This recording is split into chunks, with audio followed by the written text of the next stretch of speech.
గుడి భూమయ్య గారి పల్లెలో వైఎస్ జగన్పై వెల్లువెత్తిన అభిమానం, గ్రామస్తుల ఇష్టదైవ సన్నిధిలో ప్రత్యేక పూజలు, గజమాలతో ఘనస్వాగతం పలికిన గ్రామస్తులు, వృద్ధుల ఆప్యాయత, చిన్నారులకు నామకరణం, అక్షాభ్యాసం, తిరుగు ప్రయాణంలో కాన్వాయ్ ఆపి అంబులెన్స్కి దారి, రాబోయేది మన ప్రభుత్వం అంటూ పార్టీ శ్రేణులకు భరోసా, భావోద్వేగాలు, ప్రజాప్రేమకు నిదర్శనంగా నిలిచిన పర్యటన అన్నటువంటి వార్తని హైలైట్ చేశారు.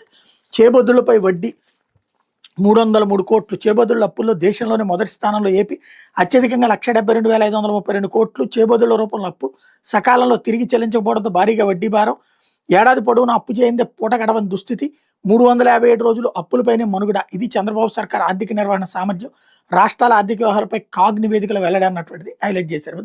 టీడీపీ కూటమి నేతలపై మహిళా కమిషన్కి ఫిర్యాదు, స్త్రీల గౌరవాన్ని దెబ్బతీసిన వైఎస్ఆర్సీపీ మహిళా నేతల మండిపాటు, మహిళా కమిషన్ చైర్పర్సన్ తీరుపైన ఆగ్రహం, వైఎస్ఆర్సీపీ మహిళా నేతలపై దారుణ వ్యాఖ్యలు చేసి వాళ్ళ గౌరవాన్ని దెబ్బతీసి అవమానించే టీడీపీ నేతలు నారా లోకేష్, అయ్యన్న పాత్రుడు, చింతమనేని ప్రభాకర్, బండారు సత్యనారాయణమూర్తి, గాలి భానుప్రకాష్ మీద తగిన చర్యలు తీసుకోవాలంటే రాష్ట్ర మహిళా కమిషన్ వైఎస్ఆర్సీపీ మహిళా నేతలు ఫిర్యాదు చేశారు అన్నటువంటిది హైలైట్ చేశారు. బీసీ